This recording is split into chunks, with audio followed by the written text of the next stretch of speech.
लेह से दौलत बेग ओल्डी तक सड़क का बनना एक बड़ी सामरिक कामयाबी है।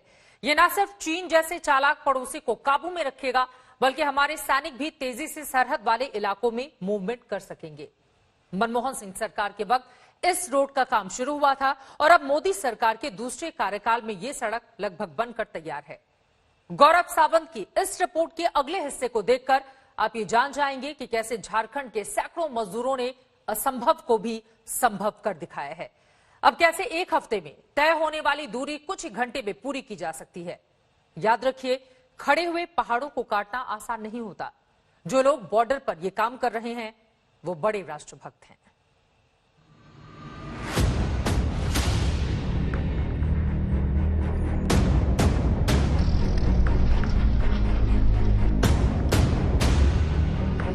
लेह से दौलत बेग की सड़क का हर हिस्सा सामरिक महत्व का है। यहाँ आबादी का नामो निशान नहीं है। हालात बेहद जटिल हैं। चीन ने दूर दराज के इस इलाके में हमारी कमजोरी का फायदा उठाने की साजिश रची। उसने खुद तो बॉर्डर के बिल्कुल करीब सड़क बना ली, लेकिन उसे भारत के सड़क बनाने पर आपत्ति है। चीन की ये नीयत उसकी जमीन हड़पने की साजिश की पोल खोलती है। श्योक नदी पर बनाया गया ये पुल उसकी साजिश का जवाब है और वो एलएसी के पास भारत की बढ़ती ताकत को देखकर बहुत बेचैन है। हम इस समय डुरबुक से 150 किलोमीटर आगे आ गए हैं और ये दुनिया का सबसे ऊंचा ब्रिज है। 14,650 फीट की ऊंचाई पर कर्नल छिवांग रिंचन महावीर चक्र एंड बार सेना मेडल लद्दाख के हीरो के नाम पर यह ब्रिज पूर्वी लद्दाख में बनाया गया है। और यह ब्रिज प्रकृति का चमत्कार नहीं है, यह सेना के दृढ़ संकल्प और इच्छा शक्ति का परिणाम है। क्यों? क्योंकि इस ऊंचाई पर श्योक नदी पर यह ब्रिज बनाना एक समय लगभग असंभव माना जाता था।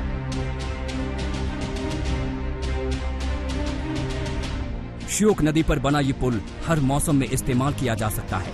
ये पुल इंजीनियरिंग का बेहतरीन नमूना है। सेना 12 महीने तक इस पुल का इस्तेमाल कर सकती है। भारी से भारी वाहन इससे गुजर सकते हैं। ये बताइए, जब ये ब्रिज नहीं बना था, ये रक्षा मंत्री राजनाथ सिंह ने अक्टूबर 2019 में इसका उद्घाटन किया।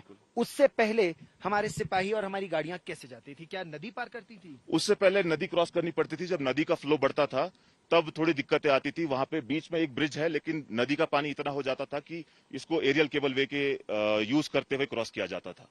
बट अब ये ब्रिज है तो ये ऑल वेदर कनेक्टिविटी हो गई है आगे की तरफ।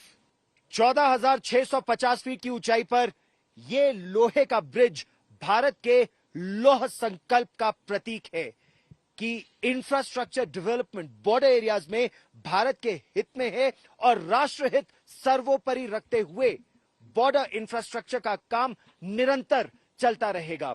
और 255 किलोमीटर लंबी यही सड़क डीएसडीबीओ रोड इसका प्रमाण है।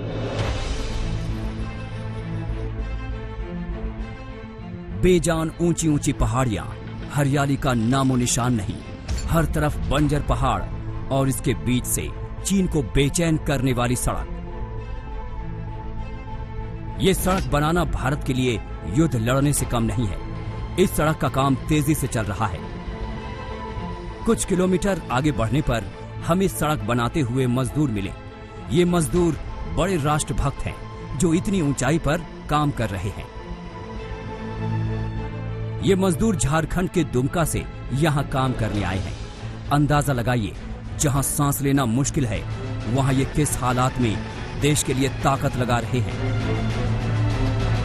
यहां सड़क बनाने का और ब्लैक टॉपिंग का, कोलतार लगाने का काम उस पर चल रहा है और जो श्रमिक इसमें काम कर रहे हैं वो दुमका झारखंड के हैं।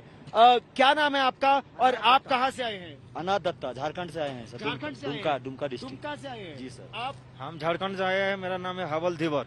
हवल धीवर। और आप भी दुमका से आए? दुमका से आए। कितने लोग हैं यहाँ दुमका से? 51 है सर। 51 लोग हैं? जी सर। तो हम लोग 16,000 फीट की ऊंचाई पर है। यहाँ ठंड है। ठंड नहीं लग रही? ठंड थोड़ा बहुत लग रही है। हाँ।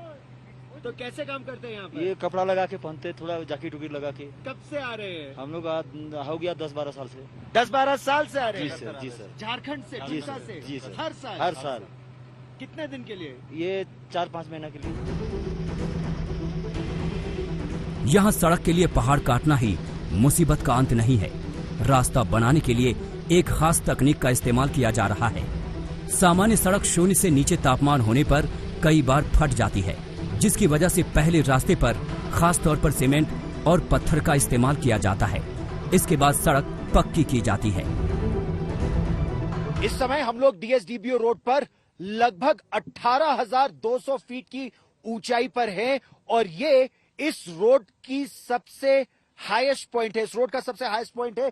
ठीक मेरे पीछे वो रीमो ग्लेशियर है और यहीं से पानी आता है श्योक नदी में। कितना कठिन है यहाँ पर सड़क बनाना, जब हम लोग को बात करने में भी 18,000 फीट पर समस्या हो रही है। मैं आपको सबसे पहले गर्व के साथ ये बताना चाहता हूँ कि मैं दुनिया के सबसे ऊंची आरसीसी का ऑफिसर कमांडिंग हूँ और हमारा ये लास्ट 50 किलोमीटर का स्ट्रेच है। यहाँ सिर्फ हम 4 महीना काम कर सकते हैं, जून, जुलाई, अगस्त और सितंबर। उसमें भी सुबह 9 बजे से लेकर शाम को 3-4 बजे तक काम कर पाएंगे।